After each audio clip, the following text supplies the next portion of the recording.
After a 2-night stay in Factory Bay, Marco Island, we depart on February 13th for the Florida Keys.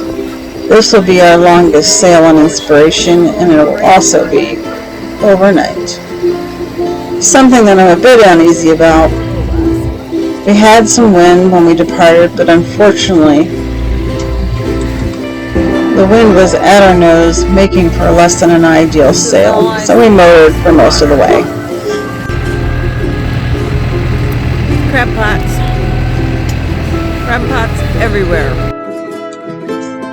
The moon came up around 3 that morning, and prior to that it had been very dark in the Gulf waters. There was no light pollution around there, and we were surrounded by crab pots. We'd heard our share of horror stories about those. Turned out to be a pretty uneventful evening, and Bruce and I took turns at the helm during the night, as did the dogs. We were greeted by a beautiful sunrise and had both the moon and the sun out, making it a beautiful cruise. The water is flat with no wind at all, and it isn't often you see such flat seas.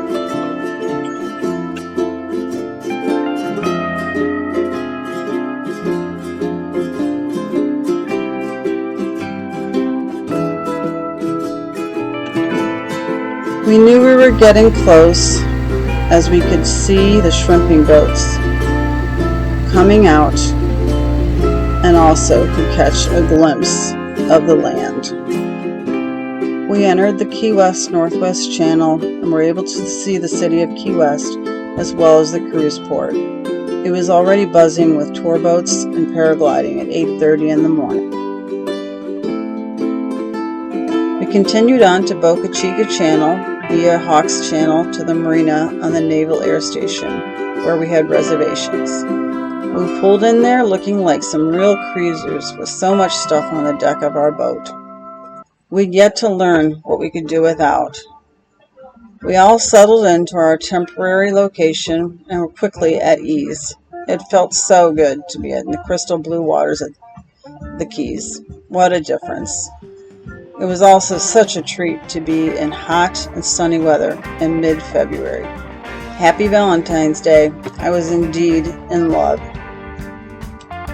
Most evenings we got to enjoy the sunsets, and we also were making friends, sharing stories, and swapping boat cards.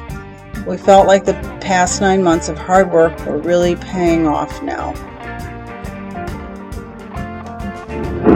We also had the privilege to be awakened every morning by revelry and early morning flight practice. Boca Chica Airfield is a training center for jet pilots, and we got some great air shows. You will hear them in the background on many of these clips.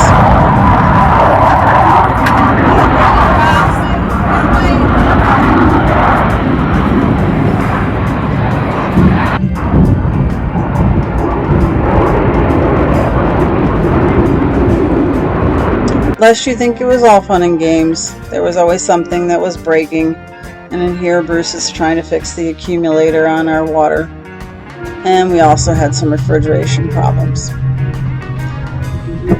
We like to go kayaking on occasion to enjoy the beautiful birds and the waters of the area. There are quite a few mangroves in the area to explore, and for the most part the water is crystal clear. The channel leading into the marina had quite a few mangroves to explore, as well as the alleged nudist beach at the end of the channel.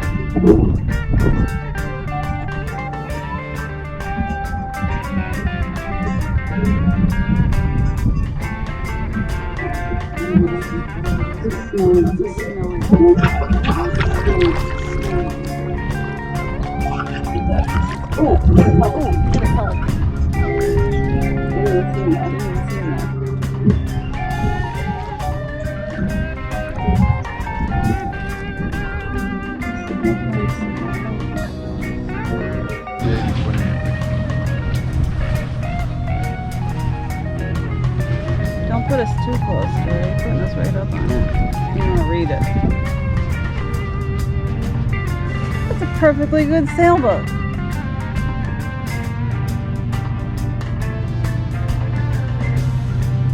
Obviously abandoned, probably after Hurricane Irma.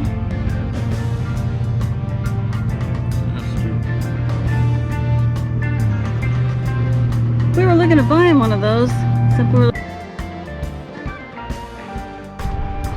way up on the top up there. I don't know if we can see it.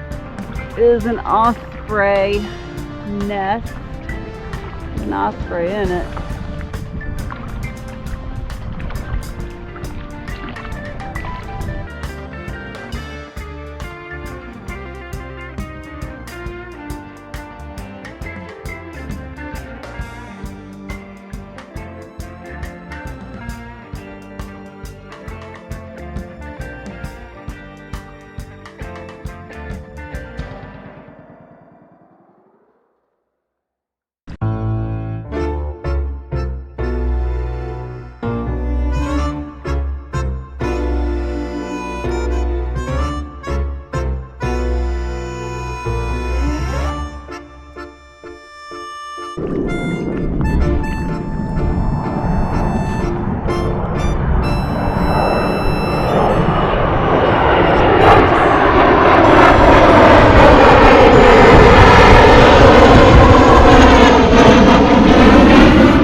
Thanks for gonna steal his food.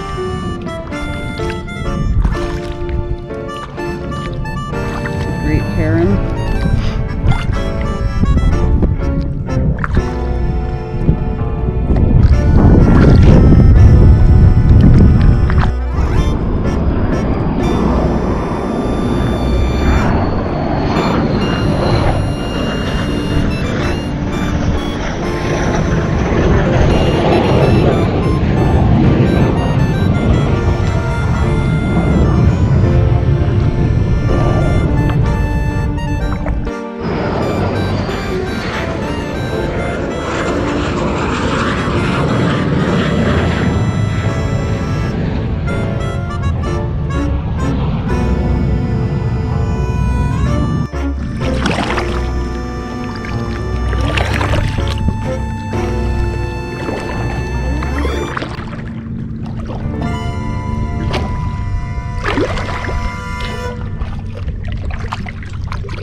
On February 20th, Taryn and Dave came to visit. The front gate, the guards were feeding the iguanas. These are wild iguanas, not pets, and I believe that's the biggest one I've ever seen. There, if you look in the background, there was quite a few also waiting to come in to eat. The next day, we went to the beach and we went to the gardens at Fort Martello. These are very beautiful gardens overlooking the coastline, and there's a hodgepodge of plants, plus you can't forget about the roosters. The roosters are protected in Key West. They are descendants from the days of cockfights in Cuba. Beautiful he is. And it is illegal to kill them, so they just roam the streets.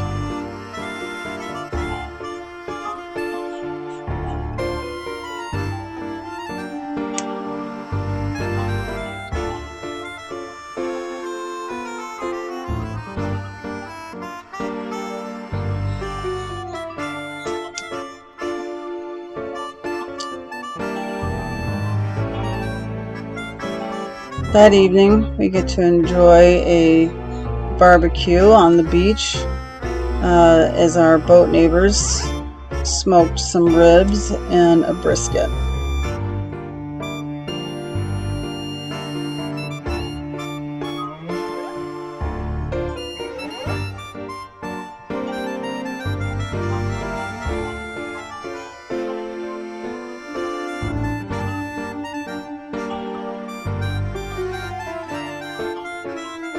The next day we explored Duval Street, ate lunch at a legendary Key West location, Sloppy Joe's, and visited the Shipwreck Museum, where there's a replica lookout tower. These towers were used in the 1800s to spot shipwrecks, and when people heard about a shipwreck, they would descend upon the wreck to pillage all of the treasures.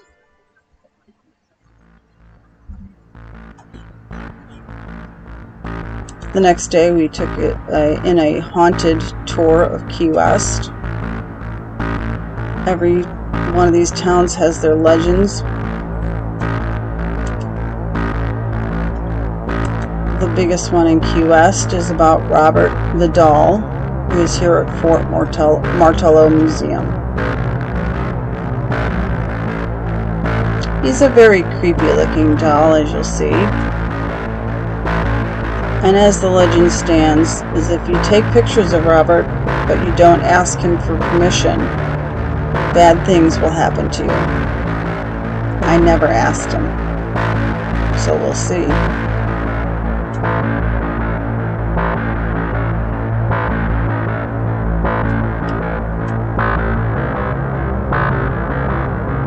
While we're on the subject of creepy, we also went to see the Key West Cemetery. This is the Key West Cemetery. It's kind of interesting because it's just kind of all a hodgepodge of crypts and gravestones. They can bury 2 below and 3 above here. City population is 25,000, and the graveyard has 100,000 right now. This cemetery had to be relocated to its present location due to flooding from hurricanes. So it's kind of got a mishmash of things scattered throughout the cemetery. It's very interesting and very creepy.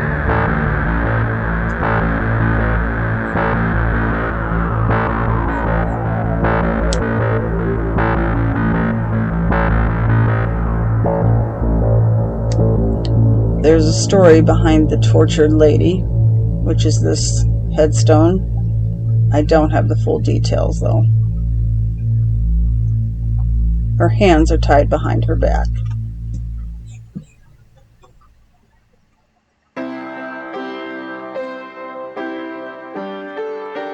Join us on our next video as we sail to the Dry Tortugas National Park, and when we come back, it is a very different state of affairs in Key West.